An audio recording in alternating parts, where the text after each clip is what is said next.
I've got 3 questions to ask yourself to find the right customer. And this is the reason why I quit coaching. Something I've learned since starting my first business is that not all customers are created equal. And I hate to say it, but with some, the juice isn't worth the squeeze. I used to have a separate coaching business where I wanted so bad to help people in their livelihood. But after enough headaches in dealing with the wrong prospects and all the negativity that strangers would throw at me online, I decided to close down that business and focus on a different market. That experience helped me figure out that there is a lot to be said about the type of customer your business actually attracts.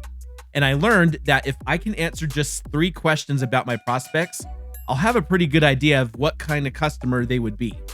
So, what are the 3 powerful questions you can ask yourself about your target audience? First, to find quality clients, ask yourself the question, do they have an abundant mindset or a scarcity mindset? Sometimes a scarcity mentality might be hard to sniff out, but as you grow your own personal mindset, spotting difficult prospects can get easier. If you're working with a prospect that seems overly suspicious, or they're not receptive to the education you're giving them, or if they seem hell-bent on controlling most of your conversations, then you probably are talking to someone that suffers from a scarcity mentality. Shopping for options based on price is another sign of a scarce mindset, and it's something that you will need to overcome through additional nurturing of that prospect if you hope to close them. I would even run into scarcity thinking with my content when people would post comments on it. Would you believe that I've had not one, but multiple strangers on social media who have cyberstalked me over this kind of thing? They see me talk about increasing your income or telling stories about how I first started earning 6 figures, and they refuse to believe me. In their mind, they seem to think that earning $100,000 a year is so unattainable for them that they equate it to massive wealth. And in an effort to try and make an example out of me, they actually looked me up on my public information, found the house that I live in, and then told me there's no way I make 6 figures because my house doesn't look like the kind of house a 6-figure earner would own. That's ridiculous. These people have such a poor mindset that they would tell themselves a bad story about what life looks like for making 6 figures, and it distances them from it. Now, you and I know that as business owners, 6 figures, $100,000, that's not really that much money. And I might sound crass, but maybe if they spent more time working on themselves instead of trolling people on the internet, making more money might not be such a challenge for them. When searching for the right target audience, you can also ask yourself, are enough of them capable to know, like, and trust me? In my old coaching business, I had a course that I would sell for $40. This course had a lot of people increasing their income by as much as 50%. But despite that, along with loads of other success stories and testimonials, prospects would ask me a ton of questions about the course because it was too hard for them to part with a couple $20 bills to pay for it.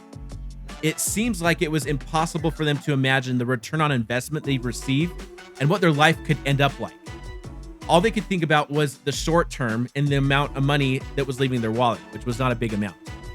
Since closing that coaching business and putting that focus somewhere else, I have had a much easier time selling a $200 offer or even a $2,000 offer because of the different type of customer that I'm now targeting.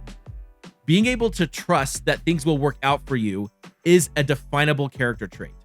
Have you ever heard of the Marshmallow Test? In the early 1970s, a study was held by a psychologist at Stanford University. They gathered a group of small children and put each one of them in a room by themselves, and then sat a single marshmallow in front of them on the table. The child was then told that if they could wait long enough before eating the marshmallow, then they would get a second marshmallow as a reward. The adults then left the room, leaving the child alone with a single marshmallow to taunt them. Some ate the marshmallow too soon, and some resisted the temptation. The lesson from the Marshmallow Test is incredible when you hear what happened next. It was 20 years later that they followed up with all these kids, who are now adults, and they discovered something shocking about the ones that could delay the gratification of eating the marshmallow. Those people had better education, better careers, better marriages, and they were even noted to be more physically fit and healthy. So when life gives you a marshmallow, apparently you should wait to eat it. To save your sanity with picking your target market, you can ask yourself the question, does this audience recognize all the value that I provide? There are more than 1,000 videos that I've posted online where I have given away loads of helpful content.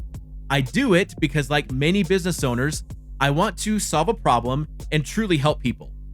Amid all those videos is the occasional video that I'd post to promote my business to my whole audience. And when I would do that, I would get loads of comments accusing me of being a shill, calling me a bootlicker, and being all about the money.